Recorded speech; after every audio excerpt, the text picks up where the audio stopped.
Hello, everyone, and welcome back to the Diverse Thinking, Different Learning podcast. As I mentioned last week, it is Mental Health Awareness Month, and I wanted the last two episodes this month to address two of the most commonly diagnosed mental health issues in children, depression and anxiety disorders. Last week, we re-aired an episode about depression, and today's episode features Dr. John Piacentini talking about childhood anxiety. Myths about anxiety are similar to myths that you hear about some other neurodevelopmental disorders. You might hear it's normal to be nervous, kids will grow out of it. But anxiety is the most common childhood psychological disorder. 12 to 20% of children suffer from anxiety that is severe enough to interfere with their daily functioning. Yet, approximately 80% of kids with a diagnosable anxiety disorder are not getting treatment. So today, we're going to help you understand what anxiety is, how it differs from normal childhood worries, what is stress, and how to help your child if that child is struggling with anxiety. My guest today is Dr. John Piacentini, a board-certified clinical child and adolescent psychologist and professor of psychiatry and biobehavioral sciences in the David Geffen School of Medicine and Semel Institute for Neuroscience at UCLA. Dr. Piacentini is also the director of the UCLA Child OCD, Anxiety, and Tic Disorders Program and the Center for Child Anxiety, Resilience, Education, and Support, or CARES. Dr. Piacentini is here today to help clarify some of those myths and help us to better understand and support kids who struggle with anxiety. You don't want to miss this episode. Millions of kids struggle with learning, processing, and social emotional difficulties. These challenges interfere with their ability to reach their full potential. Dr. Karen Wilson is here to help. Her extensive background in pediatric neuropsychology and higher education have prepared her for this unique mission. Listen as she delivers content to inform, educate, and empower parents and educators. This will enable you to identify challenges that kids face and get them on the road to achieving their full potential. This is Diverse Thinking, Different Learning by Child Nexus.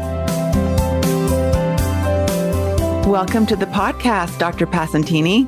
I'm so glad you're here. We talked a little bit before I hit record that, there seems to be extraordinarily high levels of anxiety and stress right now.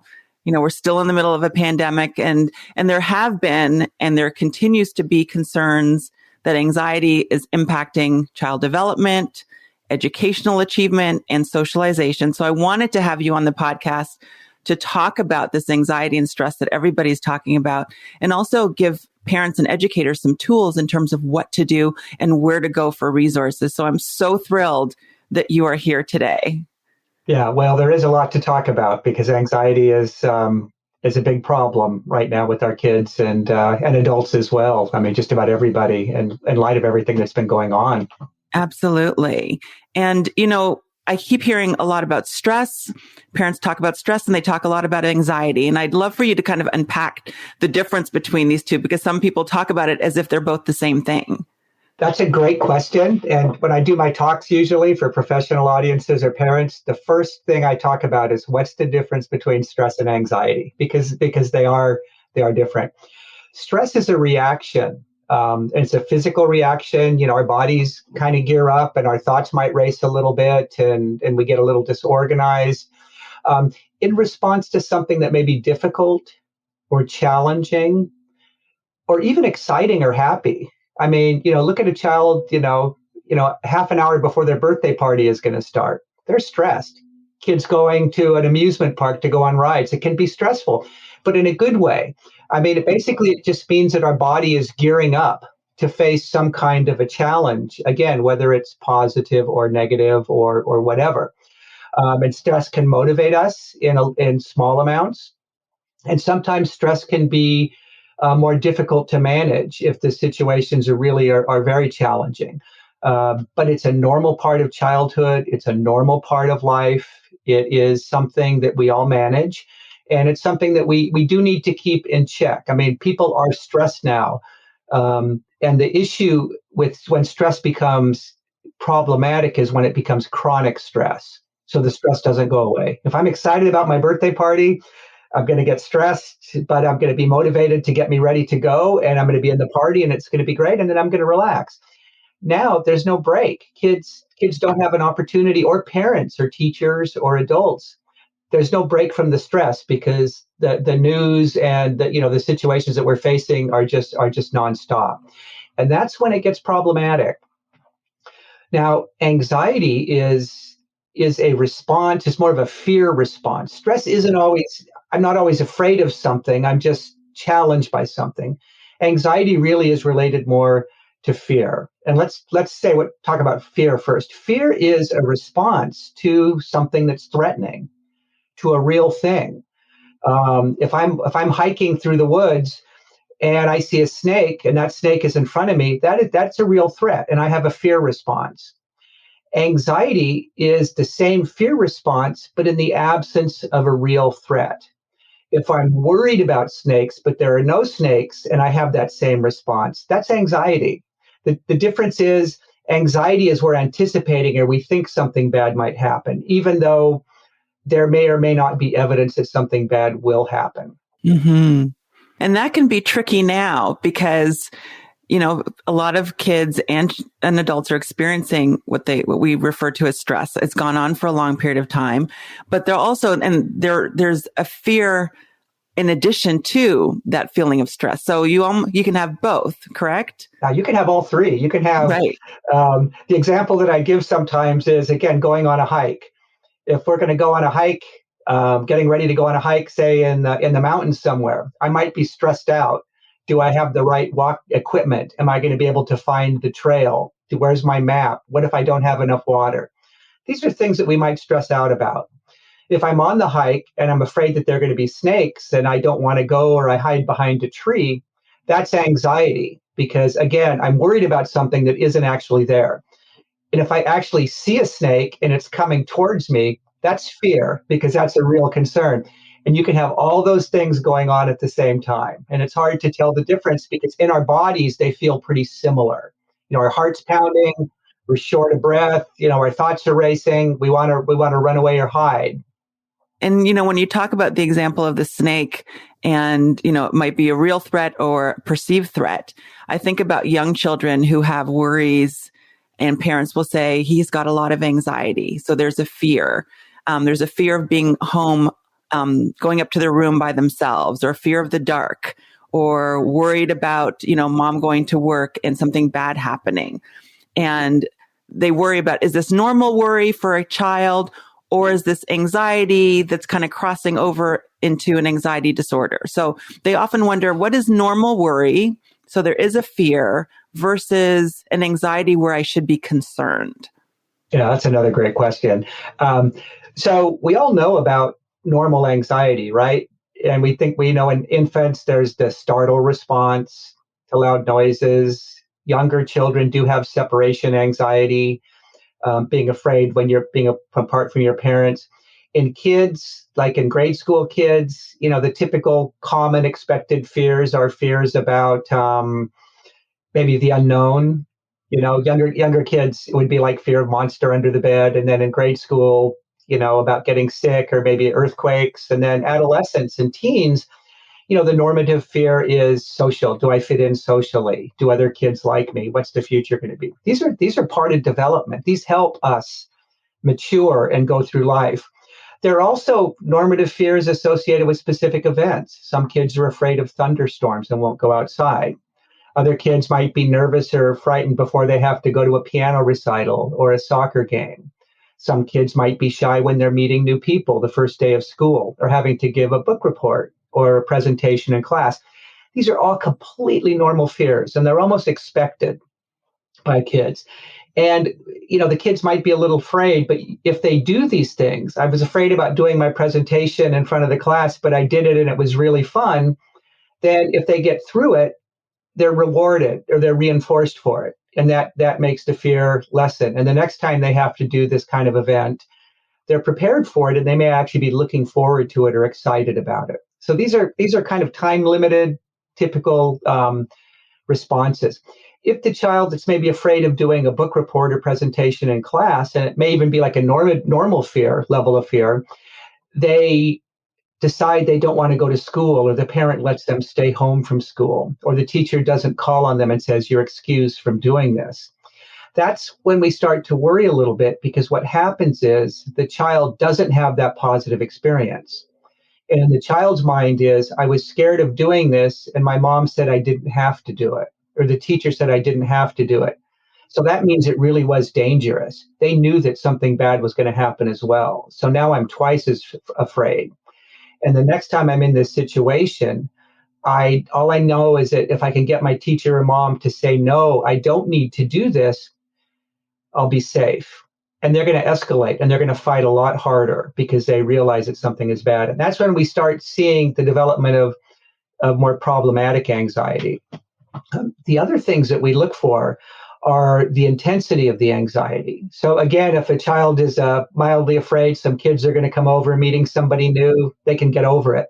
If the child is tantruming or really upset or crying or trying to avoid, if the anxiety lasts well beyond the event, that they've met the new child and the child goes home and the child is still nervous or upset, if the child becomes anxious or upset or frightened more frequently, or if the fears start coming out of the blue, the child just starts thinking about having to meet somebody new at a random time and gets upset, we start worrying that that might be a more of a problem. And then if the anxiety leads to interference, the child's missing school, not wanting to engage in other events, really distressed, really feeling traumatized, or setting demands on family members that they're not allowed to do things, avoiding, that's when we start thinking about a clinical level of anxiety that might require intervention. And I think that's important for parents to hear and educators to hear, because, it's really when that fear level crosses that threshold that you've described, where it's interfering with their daily functioning. It's keeping them from doing things that they would normally do and enjoy. They're not able to go to school or participate in school activities or spend time with family and friends because, again, the severity of that anxiety and that fear is so high.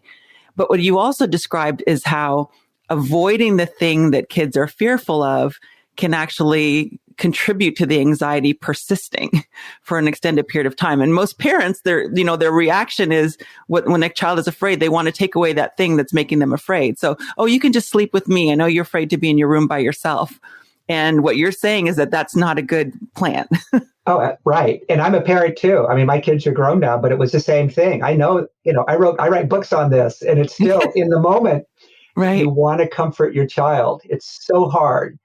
But we call that accommodation, when you're giving into the child's anxiety or facilitating the child's anxiety. And in the moment, it may seem like the right thing to do. Mom or dad may be upset. Oh, we don't want you to feel this way. Mom or dad may say, I have 5 minutes to get to work, so stay home. I can't do this anymore, whatever it might be. The teacher might say, okay, don't give your book report. I have 30 other kids in the class and we need to keep moving. But every time the child is given an escape, it clearly can make the anxiety worse. And if you think about it, the other thing that's important in all this is something called negative reinforcement.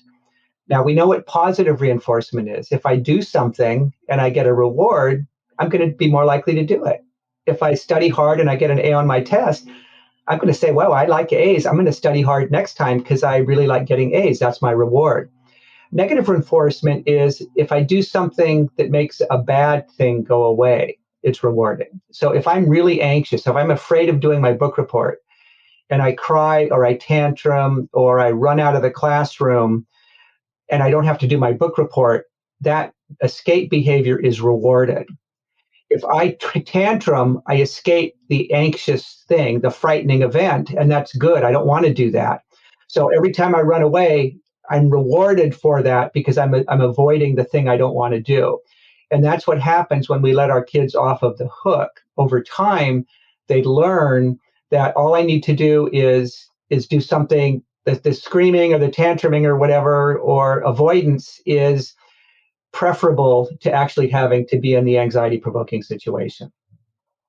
Yes. And, you see kids doing that, on a lot of parents will report the kids who are really anxious will do that on Sunday night. Suddenly they don't feel well, right? They have stomach aches or headaches, and parents will say that, they've taken them to the doctor and it's clearly nothing physical, but that's another one of those behaviors that you're describing that keeps them from having to go to school.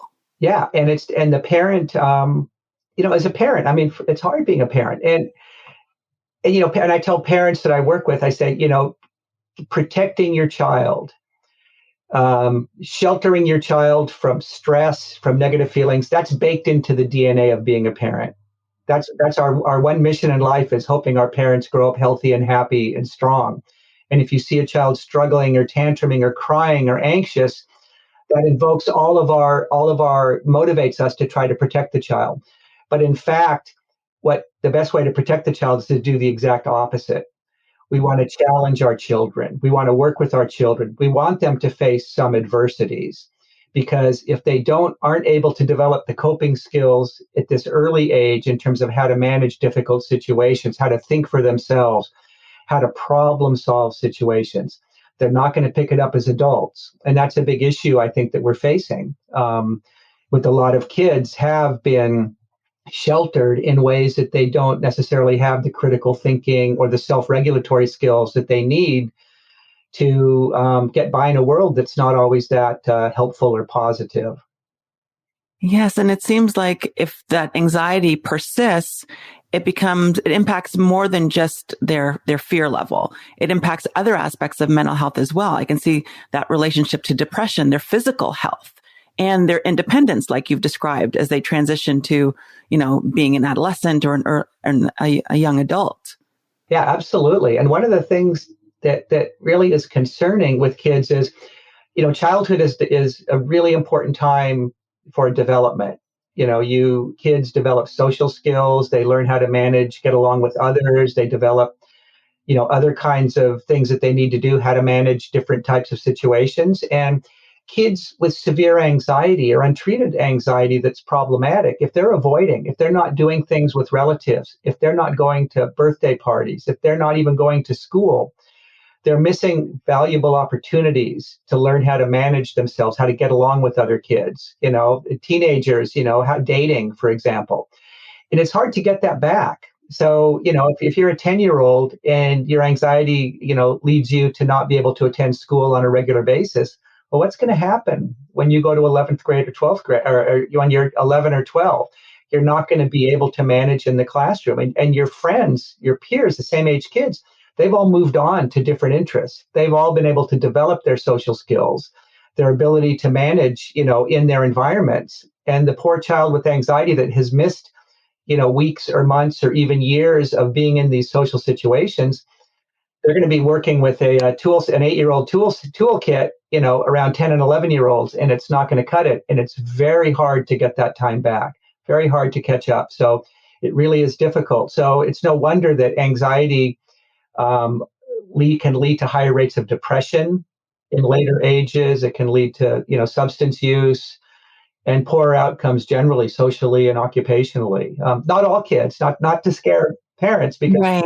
most kids with anxiety, it's pretty mild and kids can get through it, and we're very resilient. But in severe cases, that are untreated, and we see some of those in our clinic, it can lead to negative outcomes. And that's why it's so important to make sure that we are identifying the anxiety when it exists and not minimizing it and saying, well, that's just normal worry. And some parents will say, well, we are in the middle of a pandemic right now. So it's normal for kids to experience some anxiety about going to school, about being away from their friends. But I'm wondering if you've seen a shift related to the pandemic, because all the reports are saying there are higher levels of distress, higher levels of mental health challenges in children and adults. And how is the pandemic impacting anxiety in children and adolescents? Well, there's a level of anxiety and stress and distress associated with the pandemic. So kind of, it's like the water levels going up, all the boats are rising. But children with anxiety have a head start. So they're going up, they're even more sensitive, and it can cause more problems for these kids. Um, and for parents too. And one of the issues that we're seeing is that kids are being isolated. Mm. And that can be very difficult. And they're worried about their health. And in some cases, a number of families have been impacted negatively with very severe medical consequences and even death, which can be very frightening and difficult regardless of anxiety. But children with anxiety are likely more sensitive about that. And then the big stressor has been the return to school. So early in the pandemic, a lot of the kids in our clinic that were anxious, socially anxious, or worried about being away from their parents, they were pretty happy. They got to stay home with mom and dad, and they were, it's great. It's like a dream come true, in some ways. Right. It was kind of like, I told you so, the world is kind of dangerous. You weren't listening to me. Right. But validation. Exactly, validation. Some of the kids with OCD also, this is what we were talking about. But over time, it does wear down. And with the parents being stressed and schools and the news, it can be very, very difficult for kids to manage this because it's just one more thing to worry about. So, it's been very important, I think, for parents. There's been a lot written about this, but, parents in situations like this, you need to separate what's real, what are the real concerns versus what is just anxiety above and beyond what kids need to worry about. And a lot of that is by being very careful and consuming, parents consuming, as much information as they can so that they understand what the real threats are. And really limiting kids. I mean, younger kids should not be, in front of the news, watching this. There should be some sheltering kids from some of this. Certain things kids need to know, and parents should be honest with kids and open with kids to a point, but not going beyond, not catastrophizing, which is what we're seeing in a lot of the media and all of this, which can make everybody more nervous. And then kids need structure. So even though the child's not going to school, lack of structure is not good for a child with anxiety or an adult, because it just free time means there's more time to worry. So we want to keep kids occupied. And, with schoolwork, if they're doing remote school or actually going to school and other activities, we need to challenge our kids. They need to be out and about. They need to exercise, engage in fun things. If they can't see friends in person, then remote socialization is really important. It's just important to kind of live as normal a life as possible. And I know it's getting old. We're going on 2 years, and this was great advice 6 months in, but it's hard, right? But we just want to keep our kids busy and occupied. We want to validate their fears. I know this is hard. It's kind of scary. It's a little bit scary for us too, but the doctors and everybody are helping people, and we know what we can do to keep safe. And that's what we're going to do. So we're going to do this together. We don't want to catastrophize in front of our kids. And if mom or dad, and we've all probably melted down at times, and teachers, if we're going to melt down because we reach our limit as parents, we're going to do that in private, somewhere where the child isn't there. So we want to be honest, we want to validate, but we also want to titrate the amount of information we give our kids. Right. And those are great ways to reduce the impact of stress and anxiety on children and on families in general by doing some of the things you've described with the structure, the not catastrophizing particularly in front of kids, getting exercise, making sure you're getting a good night's sleep. Are there other things that adults can do to help manage anxiety of kids? I think it's important, again, with the structure, we don't want to accommodate the anxiety. So if there are things the child needs to do, we don't want to let them off the hook. We want to have our kids doing what they need to do for school. Children above a certain age, should be sleeping in their own rooms. I know some parents still co-sleep, and cultural, certain, cultures or groups that might be acceptable, but we want, it's really up to the parents. If the parents are not proponents of co-sleeping, the child should be sleeping in their own room, and that may be difficult to do. But there are different kinds of treatments and strategies out there that can help parents with this. We want parents and kids. A lot of what we do on our website and in our clinic, we teach a number of strategies, relaxation strategies and mindfulness strategies like breathing or games and things that parents and kids can do together to manage their anxiety. So that's the best way to do it, is to have the parent, say, I feel a little anxious too. I can see you're feeling anxious. Let's do our breathing thing. Let's do our breathing game together. Or let's do this together. We're in this together, but we're all here, and we're gonna keep each other safe and protect each other. And I think if you can approach this as a family, then I think that's going to be really important, because then the child doesn't feel singled out, like they're the one with the problem, and nobody else is feeling the way that they are.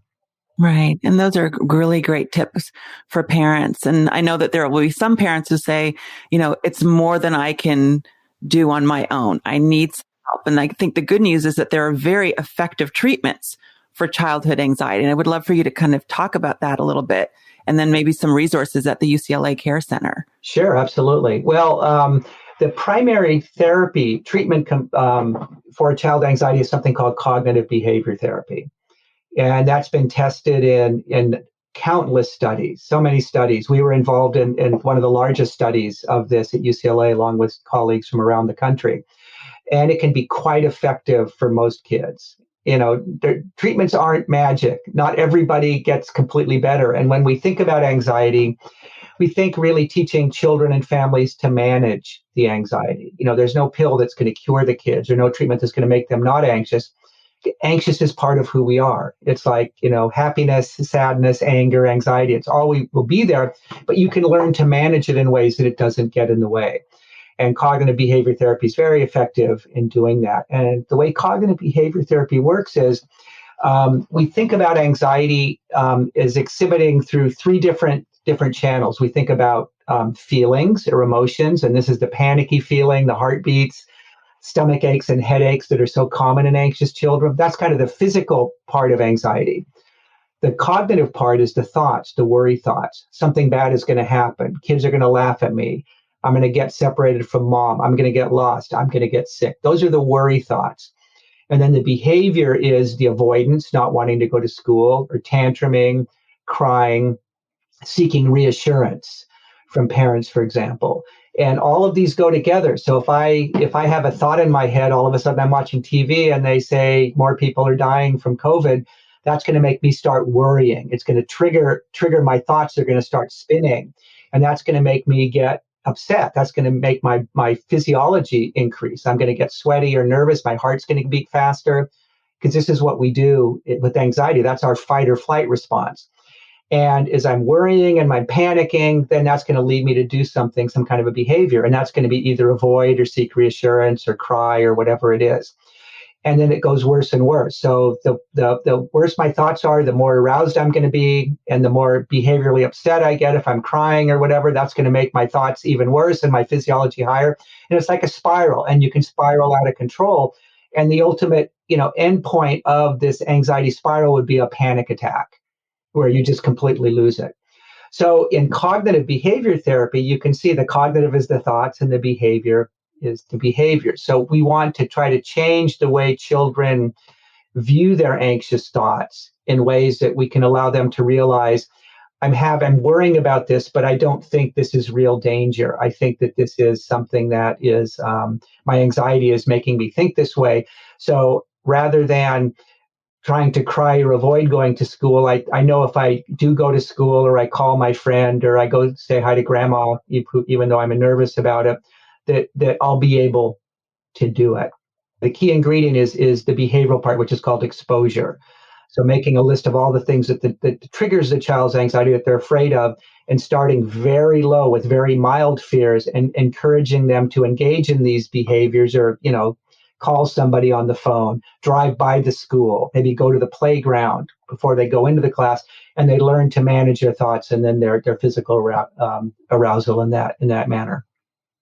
And, this therapy exists and it's effective. We know that through the research, but yet so many kids are suffering in silence. They're not getting the treatment that they need. Yeah. About 10% of kids in this country would meet criteria for a problematic anxiety. And only 20% of children in need of treatment for anxiety are actually getting treatment. So only 2 out of 10, because most people may not recognize anxiety as a problem. And it also can be difficult to find effective treatment. There just aren't enough therapists to go around for all the kids that are out there. So it's important for parents to kind of keep a lookout. If they think their kids are anxious, are they avoiding things? Do they seem to be crying or be upset for maybe no apparent reason? Are they overreacting to situations that might be a little difficult, but you wouldn't think would lead to stronger reactions? Are they really fidgety or restless, or do they seem nervous? Do they complain a lot of stomach aches and headaches? Stomach aches and headaches are probably the number 1 and 2 complaint that brings kids into treatment. And a lot of kids with anxiety go to their pediatricians because these physical complaints that seem like it might be an illness are very common signs of anxiety as well. And that's why sharing this information is so important, because I can think even teachers are probably on the front line in terms of observing some of the behaviors that you're seeing and may think it's an attention issue or it's a behavioral problem when underlying those behaviors are fears and anxiety. Yeah, absolutely. Because oftentimes if kids are anxious kids in school or at home, if they feel that that they need to do something, I mean, they may act out angrily or oppositionally. It's like a caged, a cornered. If you corner somebody and they're terrified and they say, if I go to school, it's going to be horrible. I think mommy's going to die and I'm going to be on my own, lost in the world. I mean, these anxiety can be very strong. So oftentimes kids are going to fight however they can to avoid doing this feared situation. And that can be, you're right, misdiagnosed or mislabeled as oppositional behavior or a behavioral problem, but actually it's anxiety. Right. And that's why connecting with the right provider is so important. And maybe the pediatrician is the first line, but then, if we realize it's not a physiological issue, that we really are seeking out treatment for the anxiety when it exists. And now you have some great resources available through the UCLA CARES Center. Can you talk a little bit about some of those resources? Because I think that would be helpful to so many families who are trying to figure out what the next step should be if they're observing some of these behaviors. Yeah. The CARES Center is it's a center at UCLA, and the mission of the center is to increase public awareness about anxiety and provide education to parents, teachers, clinicians, and kids that can help them manage, the early signs of anxiety and create more resilient families that are going to be better protected against anxiety. So we have our website. It's CARES Center, one word, CARESCENTER .ucla.edu. And we have a ton of material. We have videos explaining what anxiety is, how to get treatment. We have a lot of tip sheets and downloadable exercises. One of my favorites is butterfly breath. It's a butterfly, and it's a breathing exercise where if you look at a butterfly, it's like a figure 8. And you trace the one wing of the butterfly while you're breathing in, and then you trace the other when you're breathing out. So just like tracing a figure 8 on your hand. The first circle you slowly breathe in, and the second circle you slowly breathe out. We have a number of other techniques and tip sheets there, and just a lot of information. We also have a webinar series, a monthly webinar series. I just did an installment yesterday called Anxiety 101 for Parents, and that's online. We have stuff about sleep, how you can improve your child's sleep. We have related disorders like obsessive compulsive disorder. And it's just a lot of really valuable tools that you can use. There's also a referral map if you're looking for treatment that you can help you identify somebody. So I would really encourage people to go to that website. Wonderful. Thank you so much. I mean, you have really addressed many of the concerns and questions that parents and educators have. So I just want to thank you so much for taking the time to be with us today. Thank you so much. And I will definitely put a link to the UCLA CARES Clinic and those monthly webinars in the show notes so people can get in touch. Oh, great. It was my pleasure being here. Thank you very much.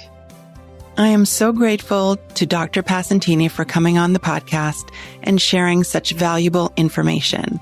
We have a number of resources in the show notes, so be sure to check them out. And if you learned something from this episode, please share it. It may help a child get the treatment that they need. Thank you so much for listening. See you next time. Thanks for listening to Diverse Thinking, Different Learning by Child Nexus. For more resources, visit us online at childnexus.com.